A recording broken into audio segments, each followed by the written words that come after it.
Ni kailanman, O Lord God, hallelujah, hindi mo kami pinabayaan, Lord. Sa buong taon ng 2025, Panginoon, hallelujah, binigyan mo po kami ng pag-asa, pagkakataon na mas makilala pa po kayo namin, Panginoon. Salamat sa oras na ito, Lord God. Muling pagbubulay-bulayan namin ang iyong mga salita. Alam po namin, Lord, na ang inyong salita ay ito po ay inyo na pong gi-anoint, O Lord Jesus. Pero ako po na inyong gagamitin, O Lord God, ako po sa oras na ito, nagpapalinis po ako. Hallelujah, linisin mo po ako sa aking mga nakita, narinig, nasambit ng aking mga bibig na hindi po kayaya sa iyo, Lord God. Patawarin mo po ako. At sa oras nito, Lord God, ibaba mo lamang po ako, Lord, sa pinakamababa nga level, maging man ang amo ko. Hindi po nila ako madistract sa oras na ito, Lord God, at hindi pa siya makagising, Panginoon. Hallelujah. Let your will be done, Panginoon. 7 times anointing ang inyong ipagkaloob sa akin sa oras na ito. Dahil tunay nga, Panginoon, wala po akong magagawa kung wala po kayo. Kaya let your will be done sa oras na ito. Sa pangalan mo, in Jesus' name, we pray. Amen and amen. Praise the Lord. Hallelujah. Ang previous natin na pinag-usapan, mga kapatid, ang kamatayan. No? Hallelujah. Ang kamatayan na makikita natin doon, hallelujah, sa Roma chapter 5 verse 12. Sabi nga doon sa ating key verse, kaya kung paano sa pamagitan ng isang tao ay pumasok sa kasalanan sa sanlibutan at kamatayay sa pamagitan ng kasalanan. At ganito ang kamatayan naranasan sa lahat ng mga tao sapagkat ang lahat ay nagkakasala. Yes, inaaminado natin na lahat po tayo ay nagkakasala, no? Mayroon po tayong napag-usapan doon, ano ang mga kamatayan? Ang kamatayan ay kaganapan o pangyayari sa karanasan ng buhay ng bawat tao. Ito rin ay isang kaparaanan ng Diyos, mga kapatid, upang hatulan ng tao paghatol sa espiritual or espiritu or katawan at kaluluwa. Amen? Meron po tayong point doon. Number 1, paghatol sa espiritu. And number 2, ang paghatol sa katawan. And number 3, ang paghatol sa kaluluwa. Tatlo po yun, mga kapatid. Amen? Hallelujah. Recap po lang tayo, mga kapatid. Ang paghatol sa espiritu, ito ay tinatawag na espiritual na kamatayan. Ang paghatol na ito ay espiritu ng tao ay nagbigay ng kapangyarihan upang magkaroon tayo ng bisa sa ating pisikal na kamatayan. Praise God. Then, yung number 2 po, mga kapatid, ang paghatol sa katawan, ito ay tinatawag na physical na kamatayan sa pamagitan ng espiritu ng kamatayan. Ang katawan ay nagkaroon ng hanggan.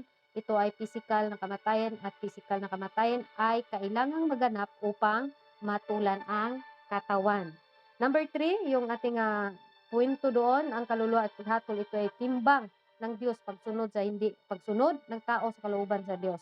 Kung ang isang tao ay nasumpungan na makasalanan at hindi sumusunod sa kalooban ng Diyos, siya ay paparusahan at ito ay tinatawag na paparusa sa lawa ng apoy. Sa mga taong hindi tinatanggap ang Diyos, sa mga taong matitigas pa rin hanggang ngayon, mga kapatid, ang kanilang mga ulo. Dahil sabi nga sa salita ng ating Panginoon, kung sino man ang hindi nasumpungan ang kanilang pangalan sa aklat na buhay, mga kapatid, hallelujah, saan po daw ang party nila? May nakakarinig po ba? Saan po daw ang part sa isang tao, mga kapatid, pag wala po, hindi nasusulat ang pangalan sa aklat na buhay?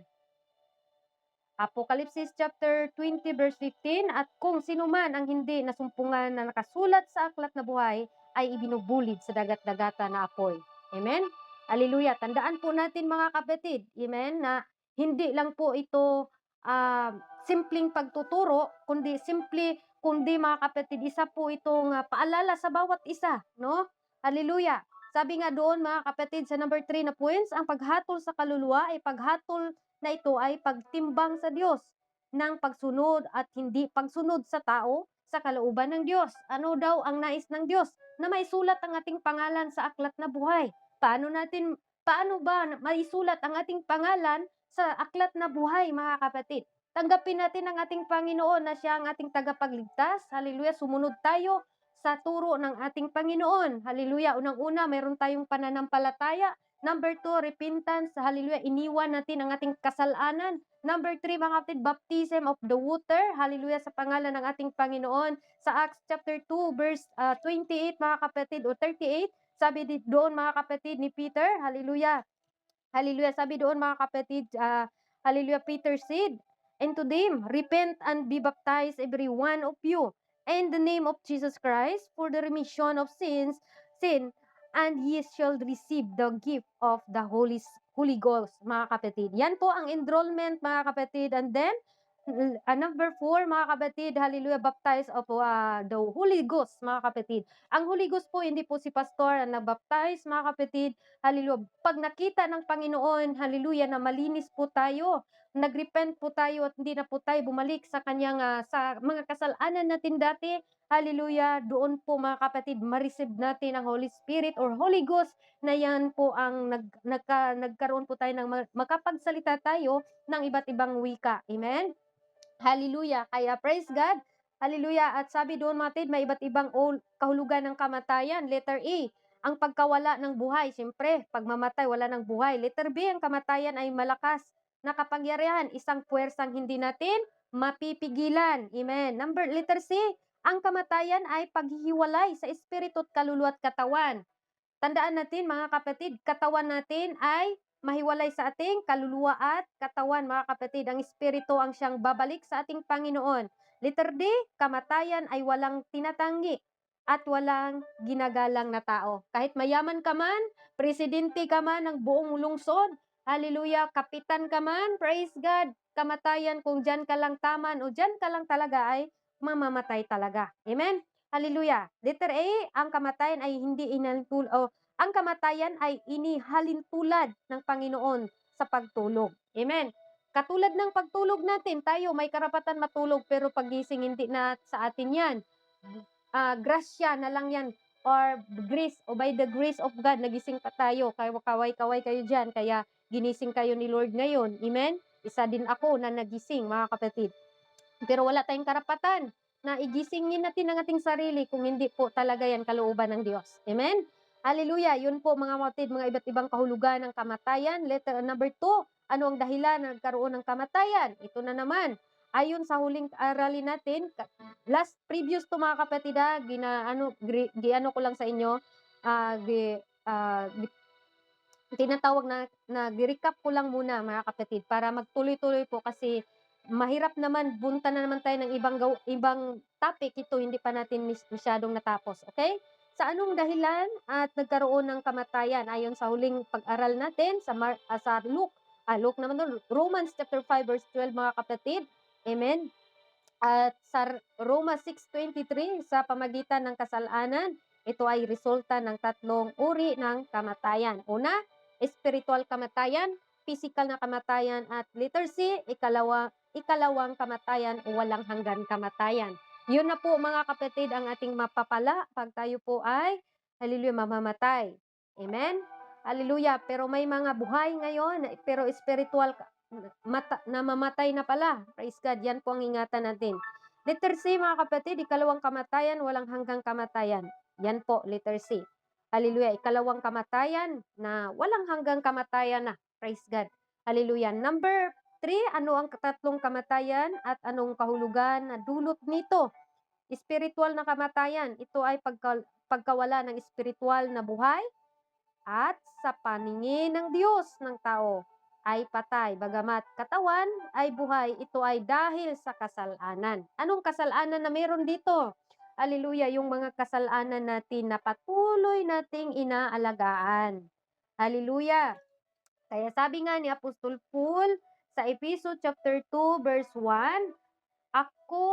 ako'y binuhay niya ng kayo ay patay dahil sa inyong mga pagsalangsang at kasalanan. Praise God. Pwedeng buhay ang isang tao, pero patay na pala ang kanyang ang spiritual, mga kapatid. Amen? Hallelujah. Kaya ito po'y tinatawag dahilan bakit ang panalangin hindi po tinugon ni Lord dahil sa ating mga kasalanan. Isaiah 59 verse 1 to 2. Hallelujah. And then next, mga kapatid, physical na kamatayan, ito ay pagkawala ng physical na buhay, at physical na kamatayan ay may katalagahan sa mundo o katalagahan sa mundo kung hanggang kailan lamang ito mananatili sa mundo ng ibabaw. Hebrews chapter 9 verse 27, at appointed time, once the die, the judgment is coming. Hallelujah! Praise God, mga kapatid. Amen? Hallelujah! Kaya panatilihin natin na ang ating pangalan na isulat sa aklat na buhay, mga kapatid. Huwag tayong praise the Lord lang ng praise the Lord, wala naman tayong ginagawa, hindi naman tayo nagpabautismo, hindi naman natin sinusunod, na natili tayo sa ating kasalanan, pangangalunya, kahit may asawa na, mga kapatid, hallelujah, kung nanatili tayo sa kasalanan, may pagkakataon pang baguhin ang ating mga ginagawang mga kasalanan. Amen? Walang ibang makapagbabago sa isang tao, bagamat kung siya po ay sumunod sa Panginoon, hallelujah, ang Diyos po ang magbigay ng tinatawag, mga kapatid, na tunay na pagbabago. Praise God. Hallelujah. Doon tayo sa ating keyverse, mga kapatid. Saan ba makikita ang Hades? O nasaan ang Hades, mga kapatid? Ang Hades ay wala sa mundo na ito, no? Na siyang daigdig ng mga buhay. Wala din sa ilalim ng lupa. Wala din sa mga nababanggit sa Biblia kung nasaan. Hallelujah.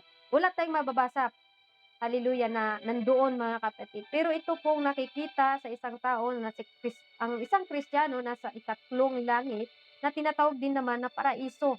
Sa makatuwid, ang Hades ay nasa labas ng kalawakan, sapagkat ang unang langit ay ang ating nakikita at ikalawang langit ay ang kalawakan at ang ikatlong langit ay paniniwalaan na nandoon ang paraiso. At maaring ang Hades ay nasa ibang bahagi ng ikatlong langit. At ito ay hindi puntahan ng pisikal na katawan, kung kaya't kailangan nating munang mamamatay sa pisikal upang makarating doon, mga kapatid. Ang pisikal na kamatayan, dito na po tayo, mga kapatid. Ang pisikal na kamatayan ay muling pagbalik sa lupa. Alam na natin, mga kapatid, na ang Biblia, ang tao ay nilalang sa pamagitan ng lupa.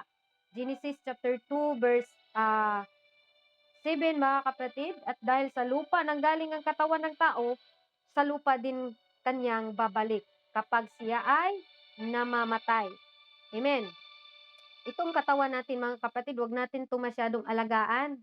Amen. Hallelujah. Praise God. Yung alagaan natin na papagandahin natin, mga kapatid, at gusto natin na ipatangos natin ilong, katulad sa akin.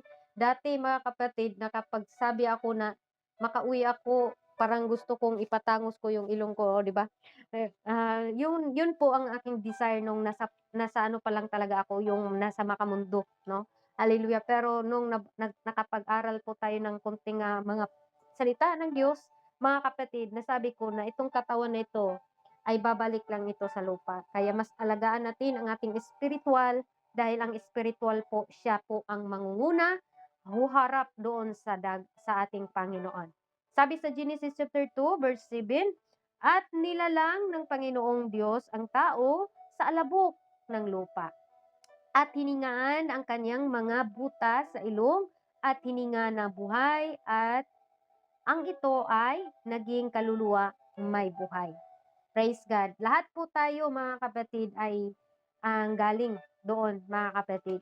Kaya sabi ng Panginoon kay Adan, mga kapatid, no, nung nagkakasala siya, sabi niya doon sa Genesis chapter 3, verse hallelujah, verse 19. Hindi ako nagkakamali.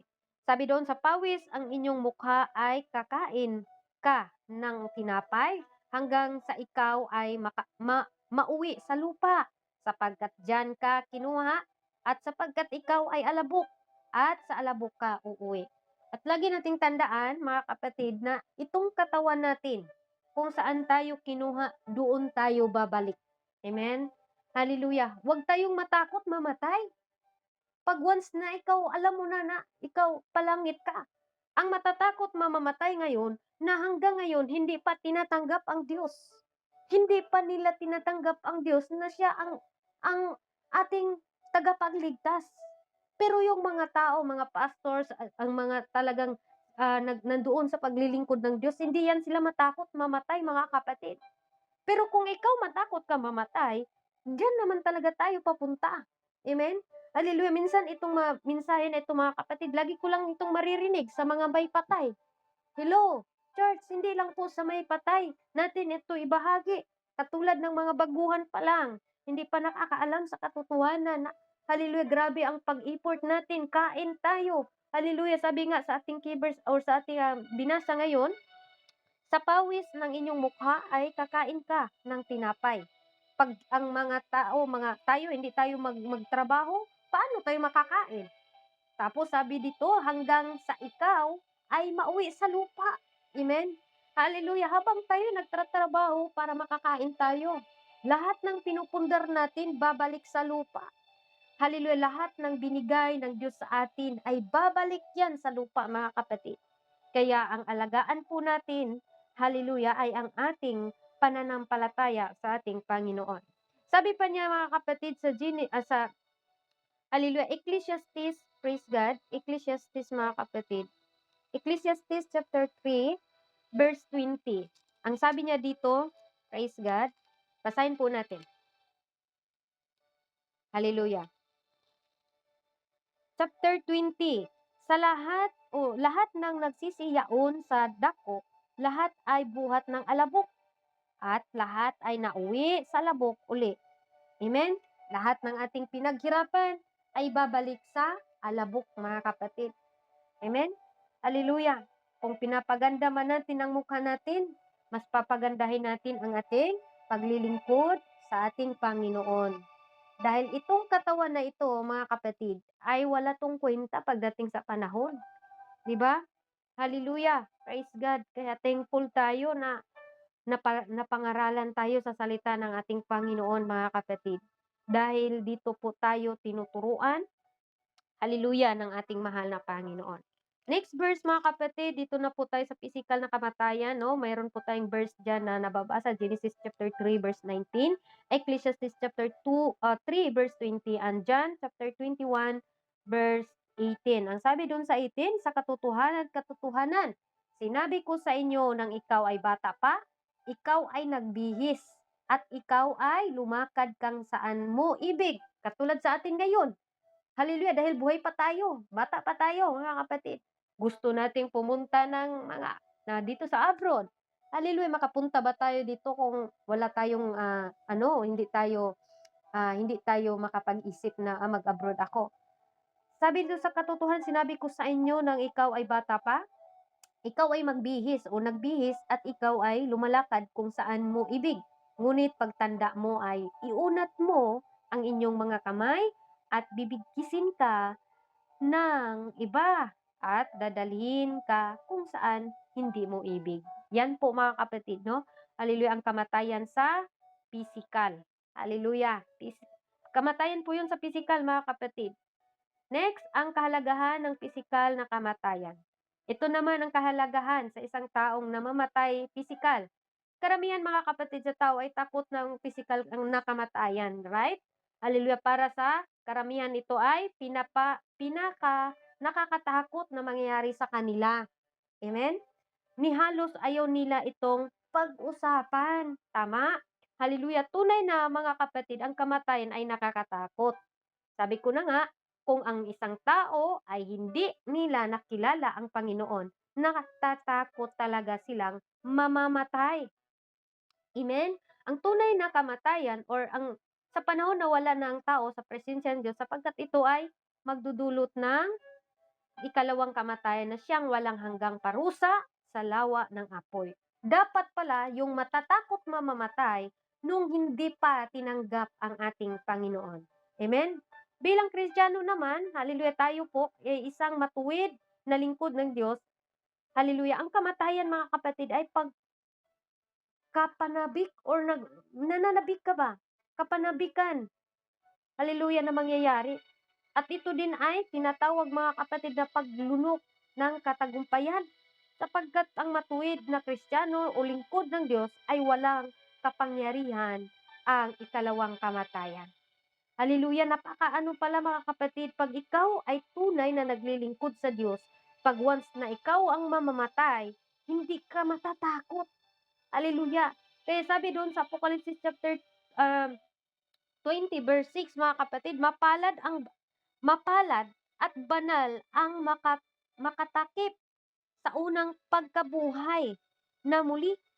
Sa mga ito'y walang kapangyarihan ang kalawang kamatayan, kundi sila'y nagiging mga saserdote ng Diyos at ni Kristo at nangaghaharing kasama niya sa loob ng 1,000 taon. Praise God. Hallelujah. Yan po ang mga kahalagahan sa mga tao na alam nila na ang kamatayan ay kaligtasan. Kamatayan ay, hallelujah, para sa mga Kristiyano. Kaya sabi nga ni Apostol Paul, mga kapatid, sa Filipos chapter 1, verse 21, mga kapatid, bagay ni dalhin ni Apostol Paul.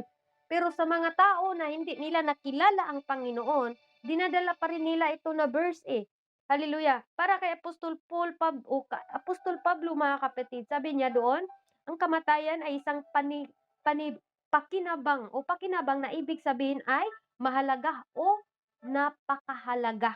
Dahil batid niya ang dulot nito sa kanyang kaluluwa. Sabi ni Apostol Paul sa Filipos chapter 1 verse 21 or hallelujah, verse 21. Ang sabi niya doon, mga kapatid, sapagkat ang ganang akin, ang mabuhay ay si Kristo at ang mamatay ay pakinabang. For me, to live is Christ and to die is gain. Hallelujah. Praise God. Napakasarap, no? Pag tayo po'y tunay na naglilingkod sa Diyos. Pag tunay tayong lingkod ng Diyos, mga kapatid, ang kamatayan na masaya. Dahil nakakapahinga na tayo. Kasama na natin ang ating Panginoon. Praise God. Ang kahalagahan ng pisikal na kamatayan ay umuugnay sa tatamuhin nitong buhay. Ang buhay ay walang hanggan sa piling ng Diyos, sapagkat dito ay wala ng ikalawang kamatayan at pagdurusa. Ito din ay gantimpala na nagtitiis sa pagsubok sa paglilingkod kay Kristo. Gantimpala pala, mga kapatid, pag ang isang tao namamatay. Pero yung hindi nakakaalam na mamamatay, mga kapatid, talagang masakit. Pero pag alam natin na kinuha siya ng Panginoon, gantimpala yun, mga kapatid. Sabi doon, hallelujah, gantimpala sa mga nagtitiis sa pagsubok sa paglilingkod kay Kristo. Kung kaya't ito'y tinatawag na paglunok ng katagumpayan. Amen? Ang isa naman na kahalagahan ng kamatayan ay umuugnay sa hukmanan o hukuman ng Diyos upang mahusgahan ang tao kung saang eternidad siya papunta. Sa mga buhay na walang hanggan kapiling ni Kristo o sa buhay na walang hanggan sa pagdurusa at walang sa piling ng Diyos. Ito po, mga kapatid, ang physical at tinatawag dito sa letter C ang kahalagahan ng physical na kamatayan. Letter C, mga kapatid, sabi dito, ikalawang kamatayan. Ito na po yung tinatawag na walang hanggang kamatayan. Ito ay isang kaganapan ng paghuhukom. At ito din ang maranasan sa huling paghuhukom. Kapag ang tao ay mamatay, siya ay tatanggap ng unang paghukom. Ito ay paghukom para sa temporal o pansamantalang kalayaan o pagtutunguhan ng ating kaluluwa. Kung siya ba ay napunta sa paraiso o sa salitang Grigo, mga kapatid, ay paradisius, na ang ibig sabihin ay lugar ng kagalakan, o kung siya ba ay mapunta sa tinatawag na imperno, sa salitang Grigo ay Gehenna, na ang ibig sabihin lugar ng paghihirap, pagdurusa sa apoy. Ang mga ito ay pansamantalang kalagayan o pagtutunguhan ng kaluluwa ng tao na tinatawag sa daigdig na mga patay na salitang Grigo ay Hades. Doon po natin mababasa natin kay Lazaro at sa tao na mayaman. Luke chapter 16 verse 20 to 24. Hallelujah, praise God. Next. Hallelujah. Kapag dumating ang huling paghukom, mga kapatid, ang lahat ng paraiso ay kukunin at dadalhin sa tinatawag na bagong langit. Ito po, mga kapatid, meron po tayong verse dito mababasa sa Apocalypse chapter 21. Ito po yung mga tao na namamatay sila at hanggang sa naglingkod sila sa Panginoon at hanggang sila po ay namatay. Sabi dito, Apocalypse chapter 21, verse 1 to chapter 21, verse 1 to 4, mga kapatid. At nakita ko ang isang bagong langit at ang isang bagong lupa, sapagkat ang unang langit at ang unang lupa ay naparam. At ang dagat ay wala na, at nakita ko ang bayang banal, ang bagong Jerusalem na nananaog mula sa langit, buhat ng Diyos na naghahandang gaya ng isang babaeng kasintahan na nagagayak talaga ng kanyang asawa. 3. At narito ako ang isang malakas na tinig na mula sa luklukan na nagsasabi, narito ang tabernakulo ng Diyos ay nasa mga tao. At siya'y manahan sa dakila at sila'y maging mga bayan nila at ang Diyos din ay isa sa kanila at magiging Diyos nila. Last verse, at papahiran niya ang bawat luha sa kanilang mga mata at hindi na magkakaroon ng kamatayan at hindi na nagkakaroon pa ng dalamhati o ng pananambitan man o sa hirap paman. Ang mga bagay ng una ay naparam na. Ito yung tinatawag na pagdating sa panahon, wala nang iyak, wala na tayong, siya na mismo ang papahid sa ating mga luha, mga kapatid. Sa dagat-dagatang apoy naman, mga kapatid, sa lugar na lawang apoy, ay maganap to sa walang hanggang kaparusahan, na siya ang kalawang kamatayan, at tiyak na malaki na mas higit kaysa Hades. Sapagkat naging ang Hades ay tatapon dito, sapagkat ang Hades ay hindi na pakikinabangan sa panahon na ito, sa paghuhukom. Sapagkat ang lahat ay nahatulan na sa panahong iyon. At wala nang kaluluwa doon. Wala na ding kaluluwa dito sa mundo. Kaya sabi dito sa Apocalypse chapter 20, verse 14 to 15, at ang kamatayan at ang Hades ay ibinubulid sa mga dagat-dagatang apoy. Ito ang ikalawang kamatayan, sa makatuwid ang dagat-dagatang apoy. For example, mga kapatid, sa panahon, may namatay, mga kapatid. Ilagay yan sila, mga kapatid, sa Hades, no? Pagdating na tinatawag na talagang parusahan na, doon na sila lahat yan sa dagat-dagatang apoy. Wala nang katapusan. At kung ang sinuman ay hindi nasumpungan na nakasulat sa aklat na buhay, ay ibinubulid sa dagat-dagatan na apoy. Ito po yung tandaan natin, mga kapatid, na pag ang ating katawan ay hindi, or ang ating pangalan, kaya laging ina-encourage natin dito, nadalhin natin ang tunay nating pangalan. Kaya pati Facebook ko, mga kapatid, pangalan ko na rin talaga ang dinlagay ko. Hallelujah, dahil isa rin ako, mga kapatid, na yung pangalan ko hindi tunay na dinadala ko. Hallelujah, kaya kailangan nating dalhin ang tunay nating pangalan. Kasi paano tayo ipanalangin? O si Suanso, Lord, i-bless mo to. Wala, hindi natin alam kung sino yung pinag-pray natin.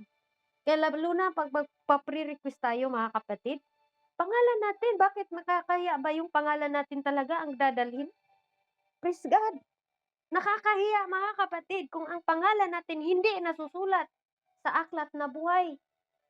Hallelujah! Buhay ka pa, hindi mo na dinadala yung pangalan mo. Bakit may tinatago ba tayo dito? Kung wala tayong tinatago, dalhin natin ang tunay nating pangalan. Hello? Wala, narinig pa ba ninyo ako, mga kapatid? Praise God, hallelujah. Okay, balik po tayo, mga kapatid. Amen. Dahil salamat po sa pag-heart. Praise God. Mag-amen kayo, mga kapatid, ha. Praise God, hallelujah. Next time, mga kapatid, kung mayroon pa ditong nag-alias-alias, pangalan po natin ang dadalhin natin. Wala naman tayong dapat katakutan. Ang iba, ayaw nila yung pangalan nila. Pinapangalanan nga tayo sa mama natin, tapos kakahiya ba natin? Hallelujah, minsan nagtatago yung mga may kaso, may mga gano'n. Pero tayo, mga mabait tayo, mga Kristiyano, ipakita natin na tayo po ay mga Kristiyano. Amen? Dahil dito sa Bible, mga kapatid, kung makikita natin ang Hades, si Lazaro may pangalan, pero bakit kaya yung taong dato lang ang pangalan niya? Kahit kaladkarin mo yung Luke, mga kapatid, wala talagang pangalan, taong dato lang. Kaya wag tayo nawa maging taong dato ang tawag sa atin kasi wala nga tayong pangalan, amen? Hallelujah, kaya lubos-lubusin natin kung dalo tayo sa mga gawain mga kapatid, dalhin natin ang tunay nating pangalan. Amen po ba, mahal ko mga kapatid? Okay, dito na po tayo mga kapatid, walang hanggan na kaparusahan at walang hanggan na pagkawalay sa Diyos. Paano makakatakas sa ikalawang kamatayan? Dito naman po tayo mga kapatid. Ang espiritu ng buhay ay siyang kakayahang upang ang tao ay makalaya o makatakas sa kasalanan sa kamatayan. Roma 8, basahin po natin mga kapatid. Roma 8. Praise God, hallelujah. Ang Roma 8, sabi dito mga kapatid, basahin po natin. Hallelujah. Parang ang oras, ang bilis no, ng oras mga kapatid. Hallelujah. Praise God. Sige lang, baka sa susunod pa natin to tapusin mga kapatid. Roma 8, chapter 2 or chapter 8, verse 2. Sapagkat ang kautusan ng Espiritu ng buhay na kay Kristo Jesus ay pinalaya ako sa kautusan ng kasalanan at ang kamatayan. Ito po'y tinatawag mga kapatid na napalaya tayo dahil tayo po ay sinusunod natin ang Panginoon. Ito ay isang kaloob na walang bayad mula sa Diyos sa pamagitan ng Panginoong Jesus na tagapagligtas po natin. Romans 6:23, hallelujah. Sabi doon mga kapatid, hallelujah, 6:23, ang sabi niya doon, praise God. Hallelujah. Basahin na lang natin, baka magkamali ako. Sabi dito, for the wages of sin is death, but the gift of God is eternal life through Jesus Christ, our Lord. Amen? Hallelujah. Praise God. Kaya, pagdating dito mga kapatid, tayo po ay nagkakasala dahil sa kasalanan. Hallelujah. Ang Panginoon po mga kapatid ay binigay niya ang kanyang katawan, no? Para mailigtas tayo. Ito ay mapag-aralan po natin mga kapatid. Sa susunod siguro. Number 4 mga kapatid. Number 4 na po tayo. Ano ang maaring kautusan o matutunan natin sa kamatayan? Or ano, ito naman ay tanong. Ano ang maaaring matutunan sa kamatayan? Ano ba ang natutunan natin mga kapatid? No, sa pagkarinig ninyo ngayon, alam kong lahat po tayo ang pagkaalam natin mga kapatid, nung tayo po ay nagkakasala, ay timbangin ang ating mga kasalanan, no? Timbangin, 'di ba? Sabi nga doon.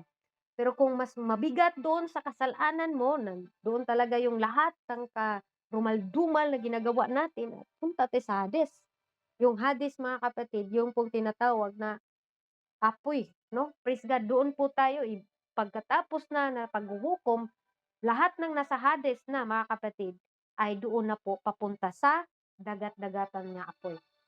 Kaya dito isang tanong, ano ang maring matutunan sa kamatayan? Letter E, ang kamatayan ang nagpapatunay na ang kaparusahan at paghatol sa kasalanan. Amen? Ito po yung nagpapatunay. Letter B, ang kamatayan ang nagpapatunay na ang lahat ng mga bagay sa mundo ay pansamantala. Sabihin mo nga sa katabi mo na pansamantala lang yan, kapatid. Amen. Hallelujah, pansamantala lang. Hallelujah. Ito'y nagpapatunay mga kapatid na ang kamatayan di natin madadala anumang meron sa atin. Hallelujah. Kaya sabi dito, ang kamatayan nagpapatunay sa atin na ito po'y pansamantala lang lahat anong meron sa atin. Letter C, ang kamatayan din ay nagtuturo upang pahalagahan ang buhay sa lupa at sa ikalawang buhay. Ang kamatayan dapat pa ating ingatan. Ang ating katawan dapat nating alagaan. Pakainin natin ng tamang pagkain. Huwag tayong kumain na bawal. Bawal yung kinakain natin ng mga mantikaon. Hallelujah. Alam mo na diabetes ka, kain ka ng chocolate. Oh, nangyari tuloy mga kapatid, pinutulan ng paa. Hallelujah. Yan po mga kapatid, nasa atin ang pag-balance pa. Kung gusto natin mga kapatid, more juice tayo. Gawa tayo ng juice na apple. Hallelujah, yung nagawa ako ng juicer, yung masarap siya mga kapatid, yung tinatawag na gawin nating iinumin natin, no? Umaga pa lang, 'wag magkape kasi yung kape nakakasira yan ng health natin. Mas gustuhin mo pa na inom ka ng maligamgam na tubig kung gusto mo pang mabuhay ng walang sakit. Kasi kahit pa hindi sabihin mo na nagkakasakit ako, diabetes, pero hindi pa dapat ka patayin ni Lord. Sige, tiyaga ka talaga sa katawan mo na may sakit. Kasalanan mo rin 'yan dahil hindi mo pinipigilan ang gusto ng katawan mo. Katawan natin mga kapatid, nasa atin ang pag-care sa ating buhay, sa ating, katawan mga kapatid. Dahil, haleluya, napakasarap mamatay na wala tayong sakit na dinadala. Amen? Yung mga tao ngayon, maraming mga tinatawag mga kapatid na mga maintenance na tambal, alam nyo ba? Yung mga maintenance na yan, nakakasira yan sa kidney. Amen? Masaya sila na mayroong maintenance, katulad ng high blood.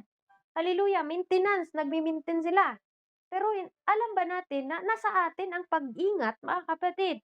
No, ingatan natin ba? Kasi ang katawan natin, mga kapatid, ay templo ng ating Panginoon. Hallelujah. Ito po ipapagamit natin, kailangan malinis po yung ating katawan. Kaya yung iba diyan nagkakasakit ng mga hipa dahil mahilig sa kilaw ng kilaw-kilaw, 'di ba? Yung hipa, marumi yan, galing yan sa mga kinakain natin. Amen? Kaya napakasarap, mga kapatid, na kung mamatay tayo, yung maganda naman yung katawan natin.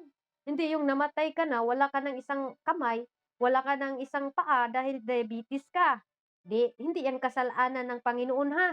Huwag niyong sisihin ang Panginoon dahil ang Diyos, hallelujah, lahat po tayo ay binigyan niya ng, hallelujah, freedom.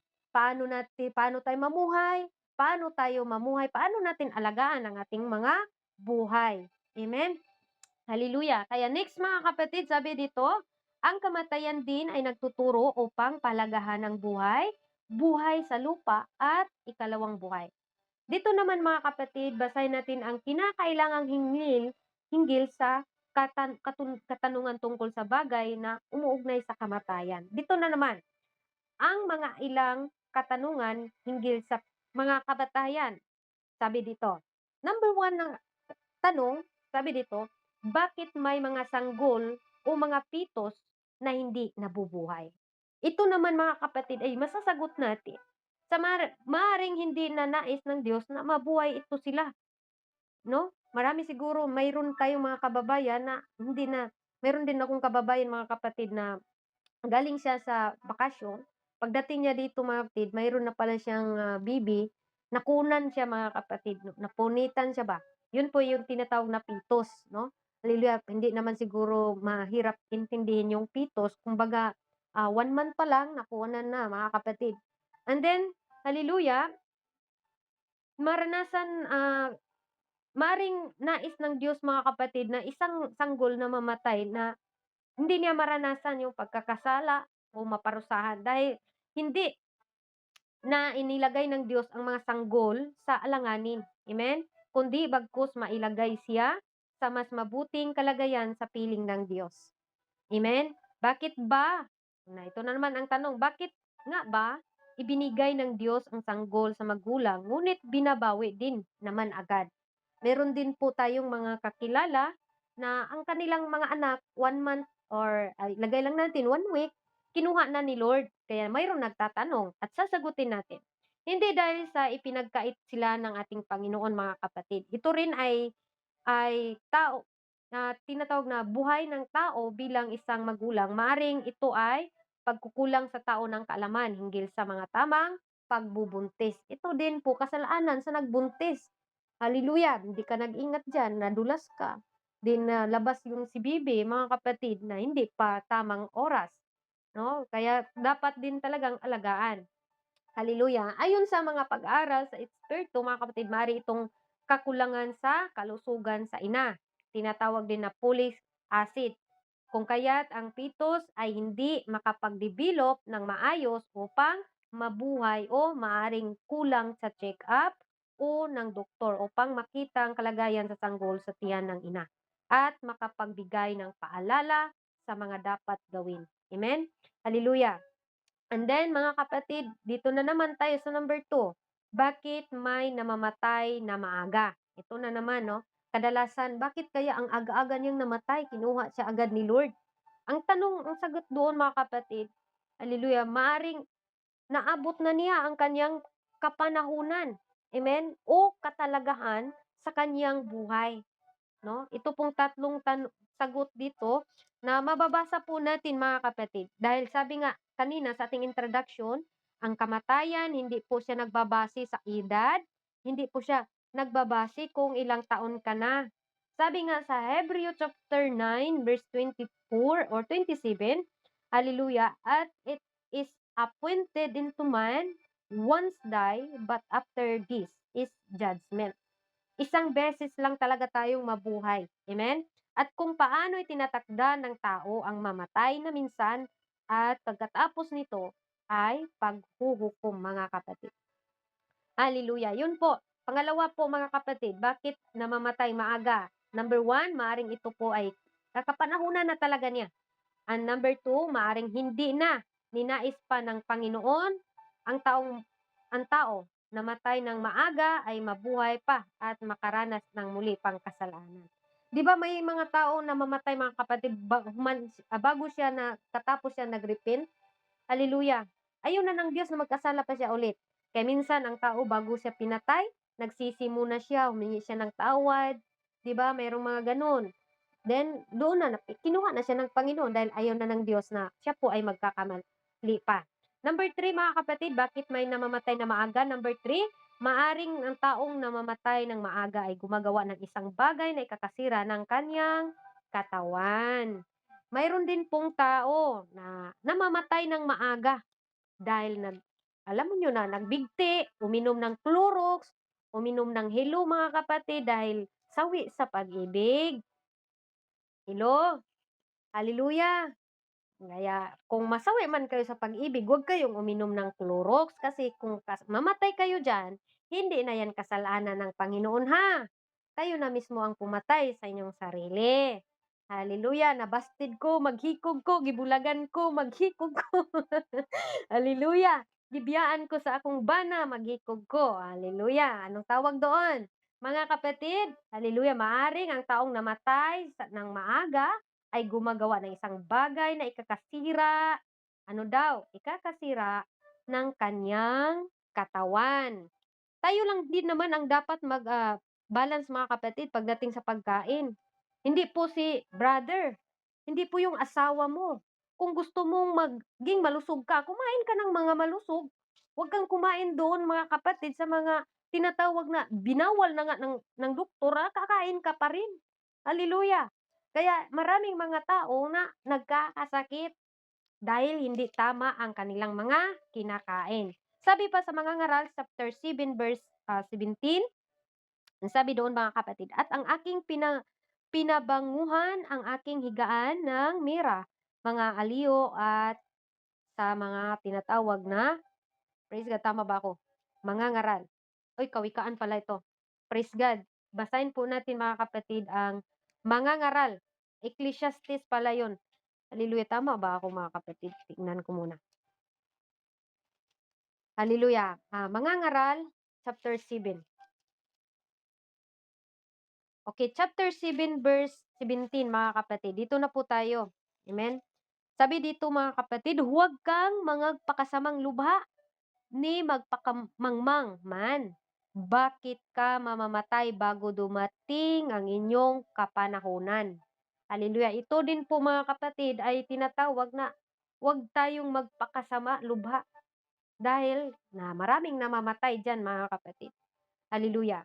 Next mga kapatid, bakit hindi ang mga taong masama ang unang namatay? Sa ibang salita, ito ay tinatawag na matagal na mamatay ang masamang damo, di ba? Lagi nating maririnig yan mga kapatid. Pag masamang damo daw matagal mamatay. Ang sagot, ang taong ito ay binibigyan pa ng Diyos na pagkakataon upang magbago at makilala ang Diyos at mamuhay sa kabanalan at kalooban ng Diyos. Kaya mayroong mga tao na, ang sama-sama niya, ang pangit ng kanyang ginagawa pero hindi pa siya pinatay dahil nais pa ng Diyos na siya po ay magbago. Huwag nating hatulan na gusto nating patayin ko yung ex ko. Gusto na kong mamatay yung ex ko, 'di ba? Maraming mga taong ganoon.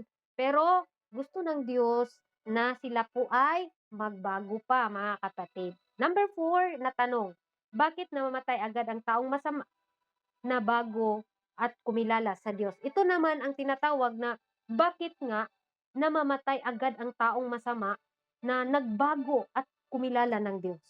Maraming mga tao nakapagtanong dito mga kapatid, bakit nga ba?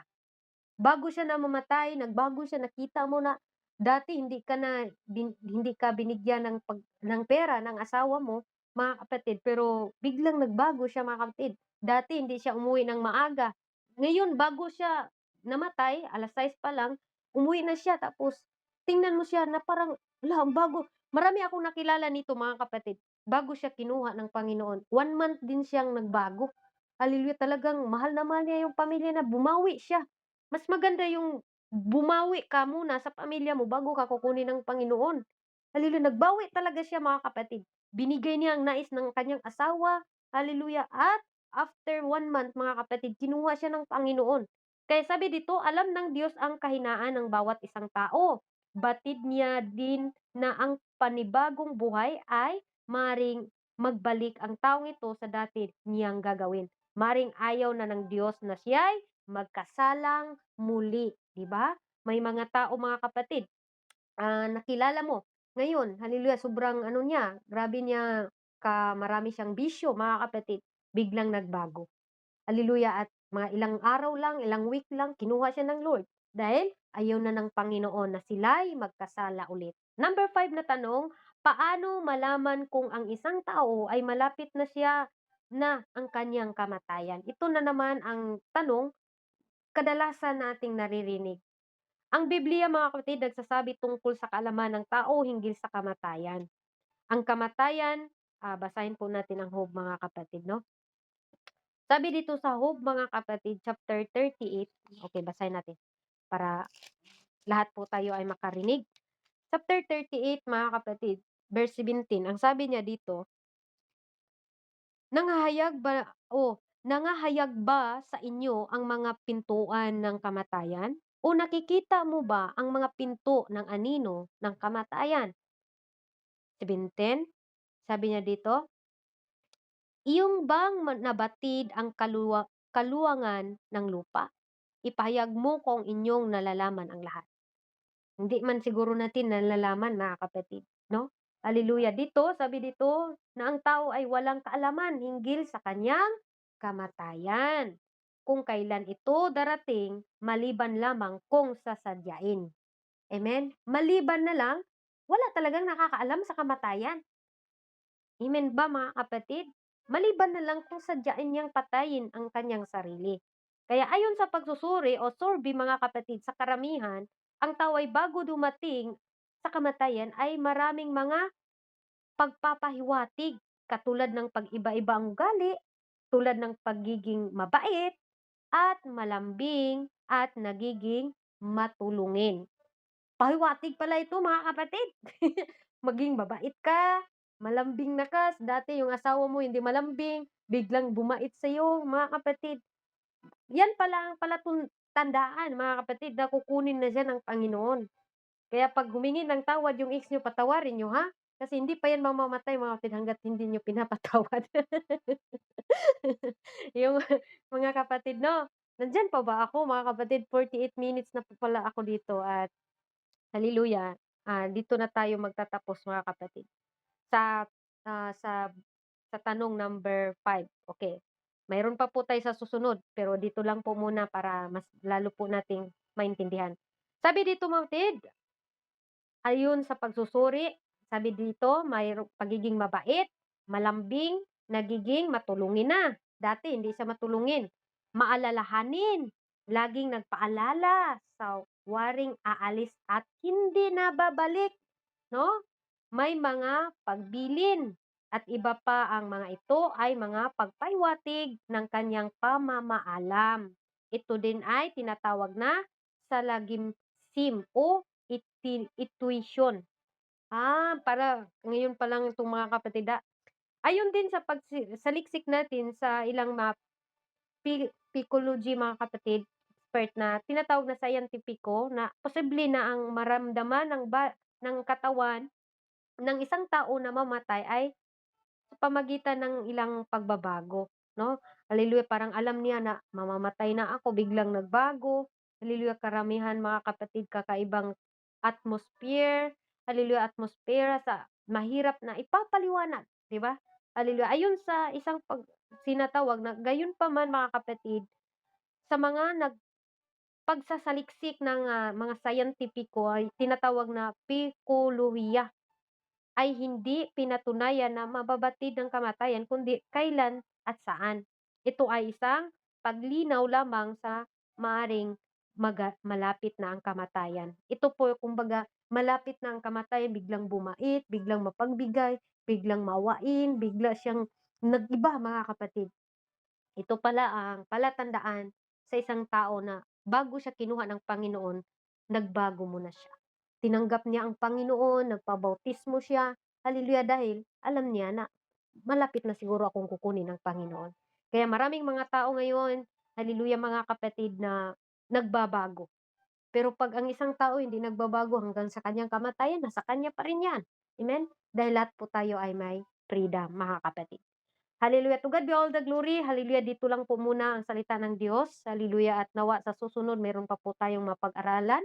Tungkol pa rin dito sa death, mga kapatid. At nawa sa 5 tanong, meron po tayong nasagot na tama.